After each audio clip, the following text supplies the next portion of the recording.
கிறிஸ்துவுக்குள் மிகவும் பிரியமான தெய்வ பிள்ளைகளே, பரலோகமான நிகழ்ச்சியின் மூலம் உங்களை சந்திப்பதில் என் இருதயம் கர்த்தருக்குள் மிகுந்த மகிழ்ச்சி அடைகிறது. உங்கள் எல்லாரையும் இயேசு கிறிஸ்துவின் இன்ப இனி நாமத்தினாலும் கிராஸ் டிவி ஊழியங்கள் சார்பாக என் அன்பின் வாழ்த்துக்கள்.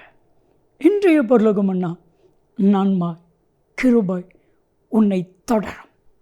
என் அன்பு தெய்வ பிள்ளைகளே, இன்றைக்கு உங்கள் வாழ்க்கையில் நன்மை உங்களை பின்தொடர்ந்து வருகிறதா, இல்லது பிரச்சனைகள் உங்களை பின்தொடர்ந்து வருகிறதா?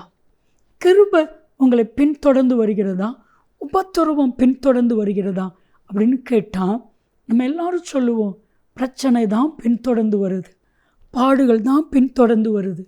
ஒரு பிரச்சனைக்கு மேலே அடுத்த பிரச்சனை, ஒரு பாடுகள் முடிஞ்சிச்சுன்னா அடுத்த பாடுகள், ஒன்றுக்கு ஒன்று வந்துக்கிட்டே இருக்குது.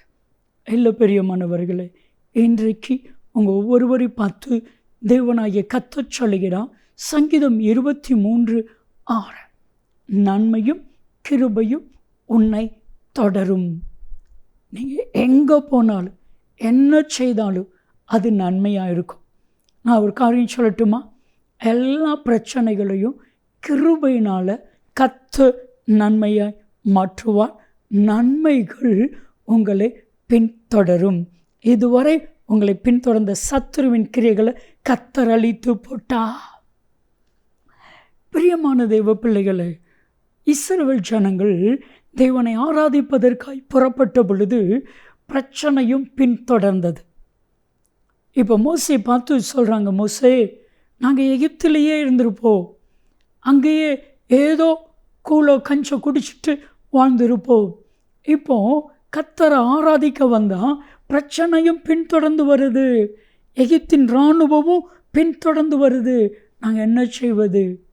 அப்பொழுதுதான் கர்த்தர் சொன்னார், இல்லை, இதோட ஒரு முற்றுப்புள்ளி.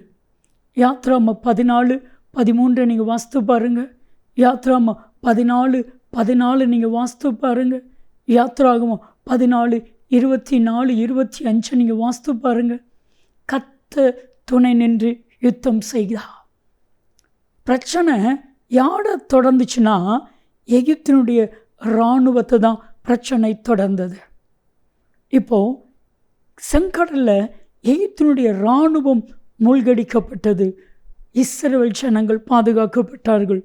செங்கடலுக்கு அப்புறவு நன்மையும் கிருபையும் இஸ்ரவேல் ஜனங்களை பின்தொடர்ந்தது போல் உங்கள் வாழ்க்கையில் நன்மையும் கிருபையும் உங்களை பின்தொடரும் என்று கர்த்தர் சொல்லுகிறார். ஒரு ஃபேமிலி என்ற ஜெபிக்கிறதுக்காக வந்தாங்க. ரொம்ப வேதனையோடு வந்தாங்க. சொன்னாங்க, ஐயா, எங்கள் வாழ்நாள் ஃபுல்லாக பிரச்சனைகள் எங்களை தொடர்ந்துக்கிட்டு இருக்குது, பாடுகள் எங்களை தொடர்ந்துக்கிட்டு இருக்குது.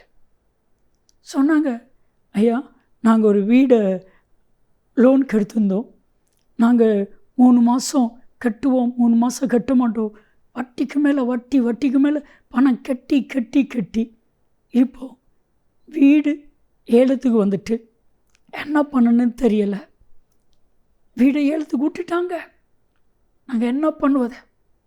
நான் அமைதியாளர் சொன்னேன், கர்த்தர் உங்களுக்கு இதை காட்டிலும் ஆசீர்வாதமான வீடை கொடுப்பான், கொஞ்ச காலம் நீங்கள் நிம்மதியாக இருங்க. இவங்க வாடகை வீட்டில் போனாங்க, இவங்களுடைய பிஸ்னஸை செய்ய ஆரம்பித்தாங்க. இப்போ மாதம் லோன் கட்டுறதுக்கு பெரிய அமௌண்ட் இல்லை, ஒரு சின்ன அமௌண்ட்டு வாடகை, அவ்வளவு தான். நிம்மதி வந்தது. கிருபையினாலும் நன்மையினால் கர்த்தர் நிரப்பினா நாள் ஒன்று வந்தது, அதை காட்டிலும் 10 மடங்கு பெரிய வீடை கர்த்தர் சொந்தமாக லோனே இல்லாமல் கட்ட வைத்தா.